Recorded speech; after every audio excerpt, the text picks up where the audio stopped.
이런 뜻이 되겠습니다. 그래서 리프팅은 우리가 또 야니 박사가 또 논문을 쓰셨고 윤관현 선생님이 아주 훌륭한 일러스트를 쓰셨는데요. 우리가 C를 넣게 되면 이런 방향으로 버티컬 벡터나 오블라이크 벡터를 넣습니다. 이런 경우에는 만날 수 있는 게 슈퍼피셜 템포럴 아테리 인저리를 살짝 줄 수 있고요. 그리고 파로티드 그랜드를 건드려가지고 문제를 일으킬 수가 있습니다. 특히 파로티드 그랜드를 문제를 일으키는 경우에는 환자를 이제 식사를 적게 하게 해서 침샘 분비를 적게 하는 것이 필요하겠습니다. 그리고 앞톱스를 만든 슐레마니츠는 얼굴에 거상술을 했을 때 피부가 당겨오는 것이 일정하지 않다는 것을 발견했습니다. 그래서 C를 이용해서 일정하게 얼굴을 당기고 싶어서 아마 앞톱스를 개발하고 발전시킨 것 같습니다. 그래서 다양한 디자인이 있고요. 또 우리가 알고 있는 이 스프링실도 이 당시에 벌써 개발이 된 것 같습니다. 그리고 이 훅도 역시 그 당시에 벌써 개발이 된 것 같습니다. 그리고 이 디자인은 슐레마니츠가 말씀하시기를 굉장히 먼 곳에서 강력하게 당기고 싶은 그런 디자인이 되겠는데요. 이렇게 길게 디자인을 만들면 우리 안면 근육의 움직임이라든가 턱관절의 움직임으로 인해서 오히려 효과가 빨리 떨어진다는 것을 강조하고 있습니다.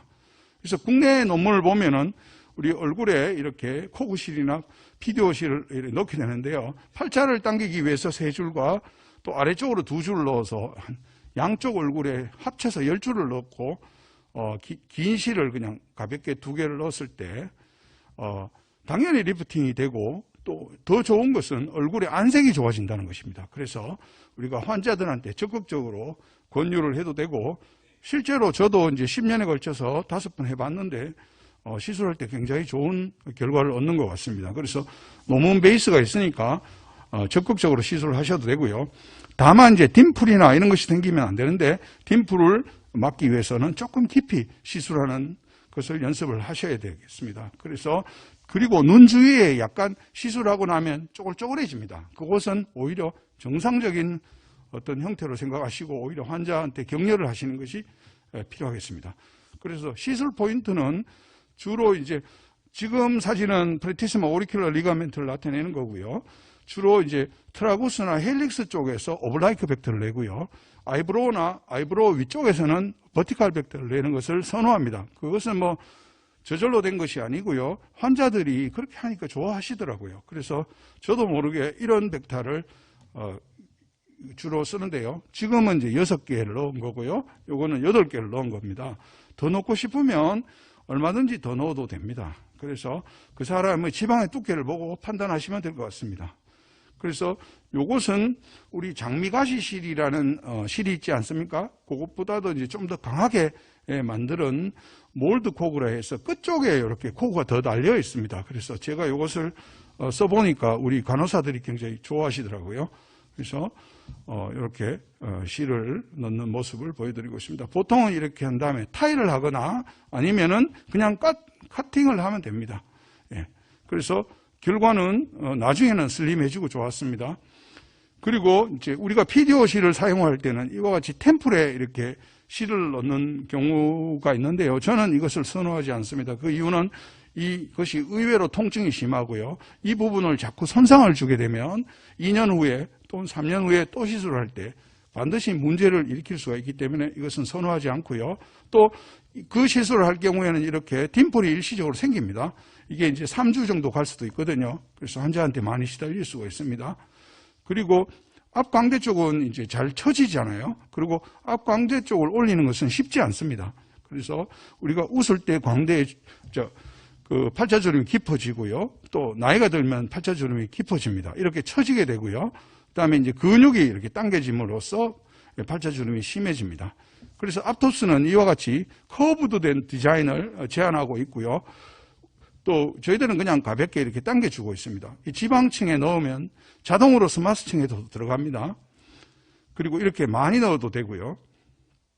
또 우리 권 원장님 같은 경우에는 이렇게 약간 변형된 디자인을 가져오셨고요. 또 되시면은 이렇게 커브로 넣으시면 됩니다. 커브로 넣으시면 되고요. 그 다음에 이렇게 밤이니까 팔자가 좀 개선이 됐고요. 그 다음에 이제 논문에 의하면 우리가 실을 해서 픽스 시켜버려요. 픽스 시켜버리면은 귀 앞쪽이 이렇게 엘리베이션 되고요. 우리가 보통 넣는 플로팅 타입의 코그실은 이 얼굴 앞쪽이 이렇게 올라갑니다. 그래서 자연스럽게 리프팅이 되고 있거든요. 그래서 이렇게 디자인을 하면 쉽게 개선이 될 수 있습니다. 자, 이렇게 넣게 되면은, 만약에 이게 이제 타일을 안 하고 플로팅으로 넣게 되면 노란 부위가 이렇게 엘리베이션 되고요. 막 타일을 하고 당겨버리면 이 뒤쪽이 엘리베이션 됩니다. 그래서 그 사람의 얼굴 형태를 봐가면서 판단을 하고 결정하시면 되겠습니다. 그리고 앞광대 쪽은 이렇게 실을 가는 실, USB 2-0 이 정도로 넣으면 좋겠습니다. 그리고 스캐폴드가 있는 경우는 스캐폴드를 이용해서 이 내조레비알 폴드를 지나치는 식으로 하면 콜라겐이 생겨서 좋습니다. 브레이딩 실은 자꾸 소개가 되는데요.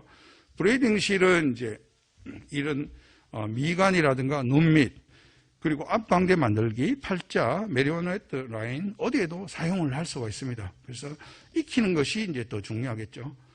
그래서 이제 심지어 이제 팔자를 크로스로 해서 실을 넣었는데 여기 보시다시피 여기 운드 케어가 제일 중요하다는 것을 알 수 있습니다.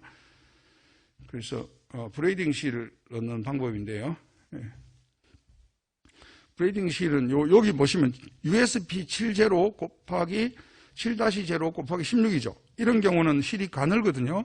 그래서 어설프게 넣으면 실이 밖으로 나올 수가 있습니다. 그래서 자꾸 오른쪽으로 돌리면서 감으면서 들어가야 됩니다. 트위스트 도나스처럼 그렇게 하지 않으면 위험해질 수가 있습니다. 이렇게 시간이 됩니까? 예, 이야기해 주십시오. 그리고 이제 우리가 캐번실이나 리볼실 같은 것은 이렇게 이마라든가 이제 앞광대, 인디언 밴드, 또 팔자 이렇게 넣을 수가 있습니다. 물론 이제 위치에 따라서 좀 굵은 걸 넣을 것이냐, 가는 걸 넣을 것이냐를 판단하시면 되는데요. 인디언 밴드에 가장 깊은 걸 넣고, 굵은 걸 넣고, 그 외에는 막 23게이지 정도 넣고, 그 다음에 잔주름에는 27, 25, 29게이지, 눈 밑에 뭐 29게이지 이렇게 해서 넣으면은, 이런 스프링실을 앞토스 실레마네츠가 만들 때는 어떤 개념이냐 하면, 머슬의 움직임에 따라서 실이 같이 살살 움직여주면 되겠다 이런 개념으로 만든 겁니다. 그래서 옥토 트위스트나 브레이딩 소프트도 역시 이제 살살 움직여줄 수 있거든요. 그래서 이것을 편안하게 사용을 하시면 되겠습니다. 너무 깊이 안 넣으면 오히려 더 좋을 수가 있습니다. 그래서 항상 길이를 재보고 실제로 실이 들어가는 부위를 측정한 다음에 실이 튀어나오면 안 되지 않습니까? 그래서 우리가 좀 먼 곳에서 이렇게 자리를 잡아서 들어가면 좋겠습니다. 이렇게 보조하는 침이 있어서 이렇게 놓은 다음에 보조침을 잡고 큰 침을 이렇게 빼면 되겠습니다. 그러면 실이 밖으로 나오지 않고 잘 진행이 될 수 있습니다. 그래서 저는 뭐 여러 가지 실을 사용을 하고 있습니다. 이렇게 하시면 도움이 되겠습니다.